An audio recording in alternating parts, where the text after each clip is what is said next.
ในนี้มันก็จะมีไล่ช่องทางเนาะในการฝากเข้ามาเนาะเพราะว่าฝากผ่านแบงก์การ์ดเนาะแล้วฝากผ่าน Binance Pay แล้วก็ฝากผ่าน Bitcoin หรือว่า Ethereum เนาะโอเคมาฮอดขั้นตอนนี้แสดงว่าเลี่ยนออกไปเป็นทีมฮอยเนาะเงินเข้าเป็นทีมฮอยเนาะสบายดีเพื่อนๆมาพบกับ2 BC เซงดาราเช่นเคยเนาะคลิปนี้ก็จะมาแบ่งปันเกี่ยวกับขั้นตอนในการฝากเงินเข้ามาในโบรกเกอร์ Exness เป็นอะไรเอาไปเบิ่งนำกันเลยตัวนี้ก็จะเป็นแอป Exness เนาะซึ่งว่าเราฝากเข้ามาแล้วเราก็ไปเทรดผ่าน MT5 เนาะเป็นอะไรเอาไปเบิ่งนำกันเลยตัวนี้ก็จะเป็นน่ารักแอป Exness เนาะตัวนี้ก็จะเป็นบัญชีเนาะซึ่งว่าเราจะไปเทรดผ่าน MT5 เนาะเพื่อนๆสังเกตเห็นdeposit เนาะซึ่งว่าข้าพเจ้าจะพาเพื่อนๆฝากผ่านกระดาน Binance เนาะเพื่อนๆเข้าไป all payment methods เลยก็เข้าไปเลยในนี้มันก็จะมีไล่ช่องทางเนาะในการฝากเข้ามาเนาะเพราะว่าฝากผ่านแบงก์การ์ดเนาะแล้วฝากผ่าน Binance Pay แล้วก็ฝากผ่าน Bitcoin หรือว่า Ethereum เนาะซึ่งว่าข้าพเจ้าจะฝากผ่านBinance Pay เนาะซึ่งว่าขั้นต่ำนี่มัน10 เหรียญ20,000 เหรียญเนาะไปเลยตัวนี้ก็จะเป็นบัญชีเนาะซึ่งว่าข้าพเจ้าจะฝากผ่านบัญชีตัวนี้เนาะจากนั้นเขาก็โอนจำนวนเหรียญเนาะซึ่งว่าข้าพเจ้าจะฝากเข้ามา50 เหรียญซึ่งว่าขั้นต่ำอยู่ที่$10เนาะเราสามารถฝากเข้ามาได้เลย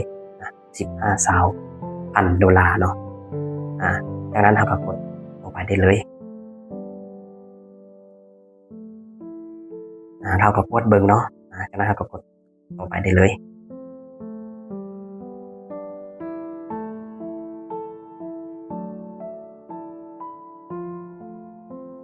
มาฮอดขั้นตอนนี้เนาะมันก็จะให้เรา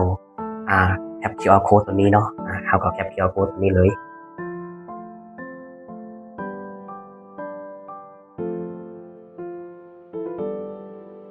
ตัวนี้ก็จะเป็นน่ารัก Binance เนาะให้เพิ่นเข้าไปบนสร้างกิจเนาะเพราะว่าเราสิไปสแกนเนาะแล้วเราก็อัปโหลด QR code ได้เลย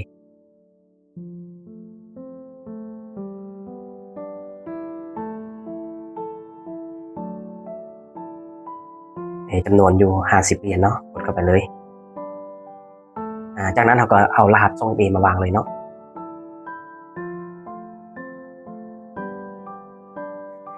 โอเคมาฮอดขั้นตอนนี้แสดงว่าเลี่ยนออกไปเป็นทีมฮอยเนาะอันนี้เราเข้าไป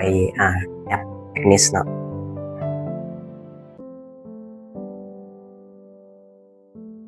มันแจ้งบอกว่าถือว่าสำเร็จเนาะเรากดกลับคืน